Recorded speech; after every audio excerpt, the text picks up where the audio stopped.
Destination எதுன்னு கேட்டீங்கன்னா New York சிட்டின்னு சொல்லுவாங்க. ஏன்னா அங்க போய் ஒரு 2-3 நாள் தங்கிட்டு வர்றதே அது ஒரு பெரிய ஸ்டேட்டஸ் ஆகவும் ஒரு பெரிய அச்சீவ்மெண்ட் ஆகும். ஒரு வருஷத்துக்கு முன்னாடியே நியூயார்க்லாம் போய் அங்க உலக புகழ் பெற்ற கொலம்பியா யூனிவர்சிட்டிலலாம் போய் படிச்சு டாக்டர் பட்டம் வாங்கி சாதிச்ச ஒரு அசாத்திய மாணவர் ஒருத்தர் இருந்தார்.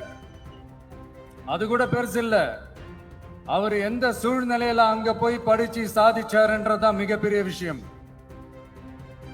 அன்னைக்கு அந்த மாணவரை, நீ இந்த சாதியில பிறந்திருக்கிற, உனக்கெல்லாம் படிக்கிறதுக்கெல்லாம் தகுதி இல்லை, நீ எல்லாம் எதுக்கு ஸ்கூலுக்கு வர, அப்படி இப்படின்ட்டு அவர் வாழ்ற சமூகமே அவரை தடுத்துச்சு. அதையும் மீறி அந்த மாணவர் பள்ளிக்கூடம் போனா சக மாணவர்களுடன் சரிசமா உட்கார்ந்து படிக்க அவருக்கு அனுமதி இல்லை. தாக எடுத்தா தண்ணி கூட குடிக்க முடியல. அப்படி அத்தனை சக்திகளும் அவருக்கு எதிராக இருந்தது.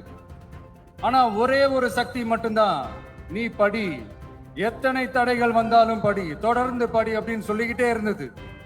அதுதான் அந்த மாணவருக்குள்ள இருந்த அந்த வைராக்கியம்.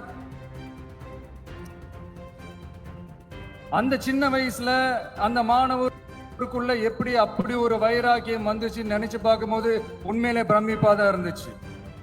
அந்த வைராக்கியம் தான் அந்த மாணவரை பிற்காலத்துல இந்த நாட்டோட ஒரு தலை சிறந்த இன்டெலெக்சுவலா டிரான்ஸ்ஃபார்ம் ஆகிறதுக்கும் காரணமா இருந்துச்சு.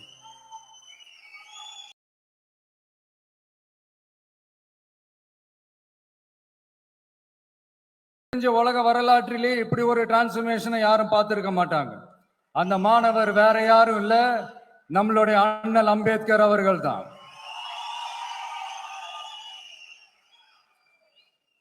வன்மத்தை மட்டுமே தனக்கு காட்டிய இந்த சமூகத்திற்கு அவர் திருப்பி என்ன செஞ்சாரு அப்படின்னு அதை படிச்சு பார்க்கும்போது உண்மையிலே மெய்சில் இருக்க வச்சுது. பிறப்பால் நாம் அனைவரும் சமம், நீ எந்த சாதியில பிறந்திருந்தாலும் எந்த மதத்தை பின்பற்றினம் அப்படிங்கிற ஒரு உயரிய கோட்பாட்டை உறுதி செய்யும் நம் நாட்டின் அரசியல் சாசன சட்டத்தை வழங்கி நம்ம நாட்டில் இருக்கிற எல்லாருக்குமே ஒரு பெருமை தேடி தந்தவர். இன்னைக்கு ரிலீஸ் பண்ற இந்த புக்ல எல்லோருக்குமான தலைவர் அம்பேத்கர் அப்படின்ற அந்த புக்ல ஒரு 100க்கும் மேற்பட்ட